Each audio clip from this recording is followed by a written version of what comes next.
So a compound A has the following composition: 66.7% carbon, hydrogen and oxygen. I think ये सबने कर लिया होगा। आप मुझे बताएंगे मॉलिक्यूलर फार्मूला का क्या आंसर है आपके पास? C4H8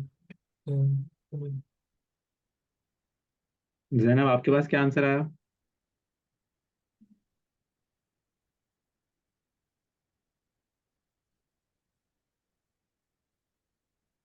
Zainab is not here. So C4H8O. Yeah, that's the answer here.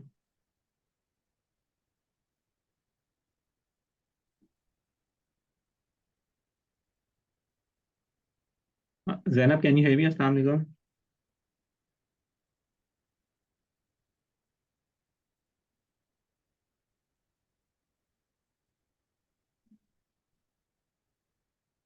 Okay, तो फर्स्ट पार्ट का ही आंसर है। ठीक है, गुड है, C4H8O। फिर वो कहते हैं A reacts with 2,4-DNPH but not with Fehling's or Tollens reagent. State what you would see when A reacts with 2,4-DNPH.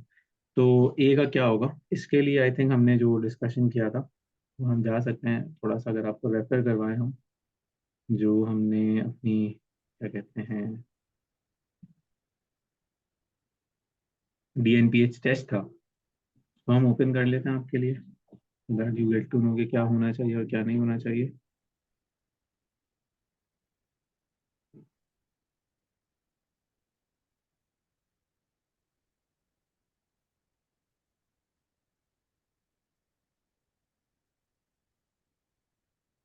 ये था, और इसमें जो DNPH टेस्ट था वो यहाँ पे है।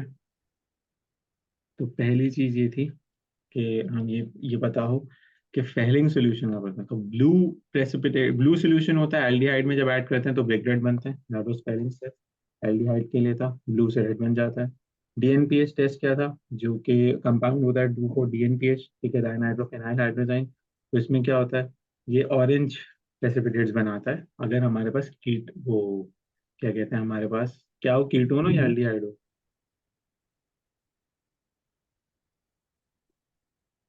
ketones। एल्डिहाइड। तो ये वाला टेस्ट हमारे पास एल्डिहाइड्स का था, ठीक है, फेलिंग्स टेस्ट। और हमारे पास जो डीएनपीएच टेस्ट था वो भी हमारे पास एल्डिहाइड्स का ही था, ठीक है। ये हमने यहाँ पे डिस्कशन अपना किया हुआ है। तो आपको ये नजर आ गया होगा दोनों चीजें। तो सिंपल सी बात है, ये समझाना था कि बहुत आसान है। टॉलेंस टेस्ट बेसिकली हमारे पास होता था सिल्वर मिरर टेस्ट। वो हमारे पास कौन करते थे? वो हमारे पास अगेन एल्डिहाइड्स करते थे, ठीक है जी।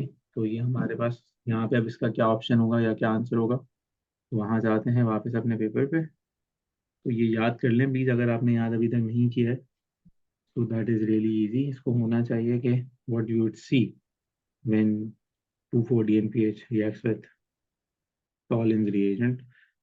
तो क्या होगा भाई? I am going to see orange precipitates, ठीक है। State what functional group is present in it, so that's a ketone। Identify A either by name or formula। तो आपने यहाँ ड्राइव किया था C4H8O। तो अब आप आइडेंटिफाई कर दें, यानी कि इसका नाम लिख दें या आप स्ट्रक्चरल फार्मूला बना दें। तो C4 वाला अगर कीटोन है तो कीटोन्स के लिए IUPAC नेम इज एल्कानॉन। तो इसको होना चाहिए फॉर 4 कार्बन ब्यूटानॉन। तो आपको AL के आप रिप्लेस कर सकते हैं, ब्यूटानॉन लिख सकते हैं, या स्ट्रक्चर अगर आप बनाना चाहें तो CH3 CH2 CH2, और सॉरी यहाँ पे बनाते हैं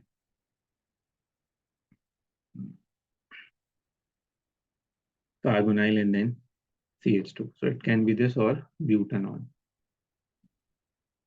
ये बताइए, बात समझ में आती है? Yes sir. नाइस। देन आ जाते हैं हम आगे।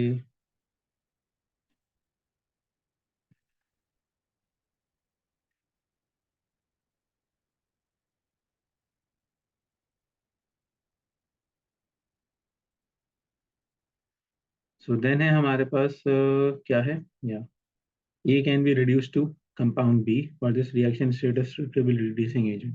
तो आप कीटोन को कैसे रिड्यूस करते हैं? तो कीटोन के रिडक्शन के लिए आप यूज कर सकते हैं या तो लिथियम एल्यूमिनियम हाइड्राइड, या आप यूज कर सकते हैं सोडियम बोरोहाइड्राइड, ठीक है, दोनों यूज कर सकते हैं आप। और नॉर्मल रिड्यूसिंग एजेंट जो निकल है और हीट है वो भी कर सकते हैं। Name the functional group. जो ए रिड्यूस होने के बाद जब बी बनेगा तो क्या फंक्शनल ग्रुप होगा, तो हमें मिलेगा जब भी कीटोन्स रिड्यूस होते हैं। ठीक है, कीटोन्स जब रिड्यूस होते हैं तो वो क्या बनाते हैं, आपको याद होगा कि रिड्यूस होने का जो सीक्वेंस होता था, कीटोन बनाते थे 2 डिग्री अल्कोहल। ठीक है, और अगर एल्डिहाइड रिड्यूस होते थे तो उसमें हमें मिलते थे 1 degree alcohol.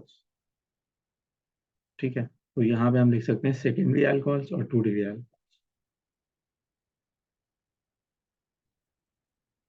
Structural formula of B, तो स्ट्रक्चर बना दें 4 कार्बन वाला। अब आप एक अदद अल्कोहल बनाना चाहते हैं तो वो भी सेकेंडरी होना चाहिए। सेकेंडरी अल्कोहल वो होगा जिसमें आप एक ऐसे कार्बन के साथ ओ एच दिखाएंगे जो ऑलरेडी 2 मिथाइल ग्रुप्स के साथ कनेक्टेड हो।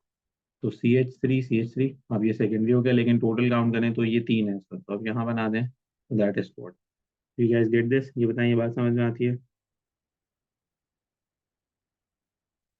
Yes, sir. Yes, sir. Good, आगे चलते हैं। Question number 2। तो क्वेश्चन नंबर 2 हुआ था आप लोगों से,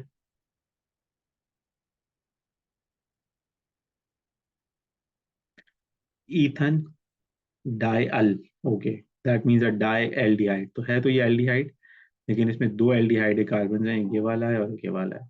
Used for the production of fabrics which have permanent creases. Ethanol undergoes many of the reactions. Tollens reagent. Okay, this reacts with Tollens reagent. What would you see if you carried out this reaction? Tollens reagent से क्या बनेगा? So silver precipitates या silver mirror. What is the structural formula of the organic compound formed? तो structural formula जो बनेगा वो क्या होगा, जब आप इसे रिड्यूस कर देंगे तो क्या बनेगा? तो बेसिकली जब आप इसे रिड्यूस कर देंगे तो एक अल्कोहल बनना चाहिए। तो जो ओरिजिनल कार्बन है उसमें डबल बॉन्ड ब्रेक होंगे, और अब आपके पास सॉरी डबल बॉन्ड्स रिटेन रहेंगे, लेकिन हाइड्रोजन के साथ we are going to have oxygen, तो OH, ये बन जाएगा डायॉल बन जाएगा। ठीक है, ये बताइए, बात समझ में आती है? Yes, sir. ओके, 1 मिनट दीजिएगा।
So ethanediol reacts with hydrogen cyanide HCN to give a compound F. Nucleophilic reaction होने वाला है। What is the structural formula पे? तो देखिए पहले आप ईथन डायल की बात कर लें। So that is carbonyl and hydrogen, then यहाँ पे कार्बोनाइल एंड देन हाइड्रोजन।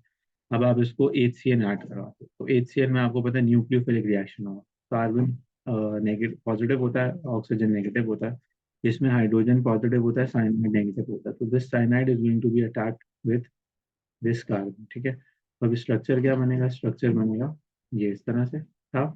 और क्या हो जाएगा? ये वाला बॉन्ड ब्रेक हो जाएगा, ऑक्सीजन ऑक्सीजन, और यहाँ पे आ जाएगा साइनाइड। ये बताओ, ये बात समझ में आती है? Yes, sir. Type of reaction क्या है? Simply speaking nucleophilic addition reaction है, क्योंकि न्यूक्लियोफाइल ऐड होगा।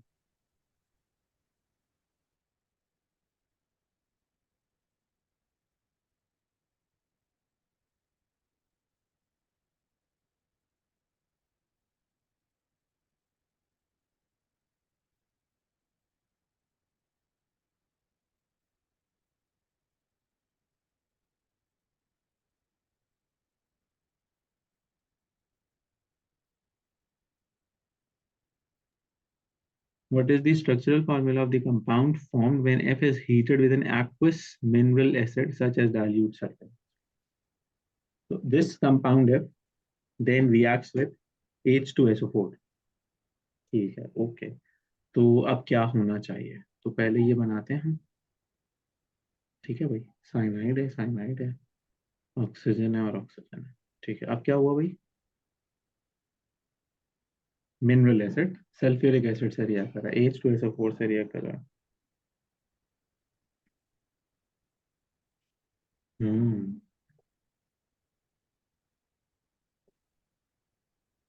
तो अब क्या होना चाहिए इसमें?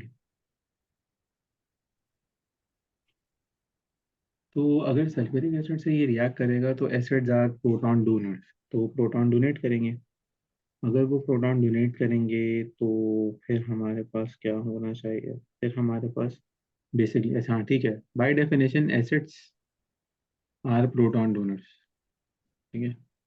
सो basically they are going to give this substance plenty of hydrogen, तो रिड्यूसिंग रिएक्शन होगा, रिडक्शन होगा, since reduction is gain of hydrogen. तो अब जो सब्सटेंस बनेगा वो क्या बनेगा?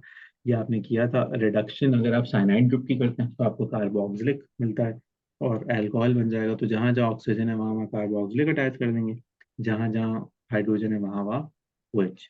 तो स्ट्रक्चर कुछ ऐसा होना चाहिए, ये जैसा था। अब सिंपली एक काम करना है आपने, वो क्या करना है? जो साइनाइड है वो रिलीज कर दें आप, वहाँ पे आप अटैच कर देंगे। मतलब आप ये समझ लें कि हाइड्रोजन ही रहेगा, ठीक है। जहाँ जहाँ पे साइनाइड है उसको आप रिलीज कर दें, उसकी जगह पे आप अटैच करेंगे OH। और जहाँ जहाँ ऑक्सीजन है वहाँ हमेशा आप आंखें बंद करके लगा सकते हैं CO2H। ये अच्छा सवाल था। तो हमेशा डाई कार्बोक्सिलिक एसिड बनेगा एक डाई साइनाइड से, ये ध्यान में। Is this understood? Yes, sir. अच्छा, अब आता है क्वेश्चन 3 पे। तो क्वेश्चन 3 में आपने क्या किया है नहीं किया? क्वेश्चन 2 भी रहता है, चलो क्वेश्चन 2 कर लेता हूँ पूरा। इसमें नेक्स्ट क्या कहते हैं? नेक्स्ट कहते हैं कि वो ethane diol can be oxidise and reduce. हाँ, we did that. What is the structural formula of the compound when condensed under reflux with an excess of acidified potassium platinum? तो obviously इससे oxidation होती है, क्योंकि ये बहुत ही जबरदस्त किस्म का एक ऑक्सीडाइजिंग एजेंट है। तो जब भी हम एक इथेन डायल को, जो ओरिजिनल कंपाउंड था, उसको ऑक्सीडाइज करेंगे तो क्या बनेगा? डायोल बनेगा। डायोल बना लें, आपने पहले भी बनाया था। तो OH OH और ऑक्सीजन और ऑक्सीजन ऐसा था, ठीक है। देन कहते हैं स्ट्रक्चरल फार्मूला इज रिड्यूस्ड। तो अब ऑक्सीडेशन हो गई, अब रिडक्शन कर दें। रिडक्शन कर दें तो गेन ऑफ हाइड्रोजन कर दें, तो सारे जो डबल बॉन्ड्स हैं उनको ब्रेक कर दें, हर जगह पे हाइड्रोजन अटैच कर दें। OH, यहाँ पे पहले H था, ये सी है, ठीक है। तो जो सीक्वेंस समझने वाला है वो ये समझने वाला है कि आपने ये परेशान नहीं होना कि ऑक्सीडेशन और रिडक्शन में कंफ्यूजन हो सकता है। बहुत आसान है। ऑक्सीडेशन जब होगी तो सिर्फ ऑक्सीजन नजर आएगा आपको विद हाइड्रोजन। जब रिडक्शन होगी तो सारी जगह पे हाइड्रोजन आ जाएगा और कोई डबल बॉन्ड ब्रेक नहीं, मतलब कोई डबल बॉन्ड नहीं बचेगा, ठीक है। कौन सा रिएजेंट आप यूज करेंगे? तो बहुत सारे आपके पास रिड्यूसिंग एजेंट्स आ गए। लिथियम एल्यूमिनियम हाइड्राइड आप यूज कर सकते हैं, सोडियम बोरॉन हाइड्राइड आप यूज कर सकते हैं, कुछ भी यूज कर सकते हैं। पार्ट डी पे आ जाएं आप। तो डी में क्या कहता है आपसे, वो क्या हो रहा है भाई? So when ethane diol is reacted with sodium hydroxide, The product is heated with mineral acids such as dilute sulfuric acid. Following reaction takes place. Ethane dial NaOH, तो इसने रिप्लेस किया इस हाइड्रोजन को, Na आ गया साथ में, और okay तो इसने बेसिकली क्या किया, इसने बेसिकली गेन ऑफ ऑक्सीजन किया। यहाँ पे आपको नजर आ रहा है इस सब्सटेंस ने गेन ऑफ ऑक्सीजन किया, तो ऑक्सीडेशन हो गई। इस सब्सटेंस ने फिर हाइड्रोजन के साथ रिएक्ट करके गेन ऑफ हाइड्रोजन भी किया, तो रिडक्शन हो गई। तो बेसिकली इसने क्या किया, रिडॉक्स रिएक्शन किया है, ऑक्सीडेशन भी की है और रिडक्शन भी की है। ये बताइए, बात समझ में आती है? सर वो डिस्प्रपोर्शन हाँ डिस बिल्कुल लिख सकते हैं, बिल्कुल लिख सकते हैं। डिस्प्रोपोर्शनेशन में मसला बस ये होता है एग्जामिनर्स को कि वो एक ही रिएक्शन में एट द सेम टाइम दोनों चीजें होनी चाहिए। तो if you write disproportionation reaction then मैं अलाउ तो कर दूंगा, लेकिन आई वुड सजेस्ट कि आप मतलब करो। उसका रीजन ये है कि दो स्टेप में हो रहा है, एक में ऑक्सीडेशन हो रही है, अगले में रिडक्शन हो रही है। तो अगर आप डिस्प्रोपोर्शनेशन लिखते हैं तो एसेंशियली अभी एस में आपके मतलब आपको मार्क्स मिल जाने चाहिए इस चीज़ के ऊपर, क्योंकि अभी इतनी टेंशन नहीं है। लेकिन उस बेटर कि आप रिडॉक्स लिख दें, ऑक्सीडेशन और रिडक्शन हो रही है दो स्टेप्स में, तो ये आप कर लें, ये ज़्यादा रिकमेंड। ठीक है। ओके। अच्छा आगे आ जाए तो आइसोमर बनाने का कह रहा है वो, किसका?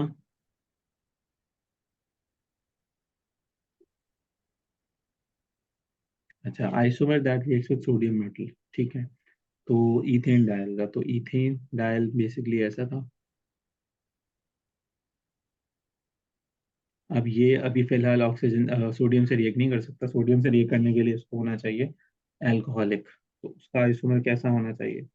बेसिकली उसका आइसोमर होना ये चाहिए, आइसोमर एग्जिस्टिंग करता है, आपको पता है कि मॉलिक्यूलर फार्मूला सेम, तो आइसोमर ऐसा होना चाहिए, this is going to react with sodium. तो इसमें सिर्फ ये लॉजिक ड्राइव की गई है कि सोडियम रिएक्ट करता है जब भी हमारे पास एक OH ग्रुप प्रेजेंट है, हमने इसको रीअरेंज किया है। So that's the rearrangement we have here. ठीक है। ये बताइए, बात समझ में आती है? इस हाँ।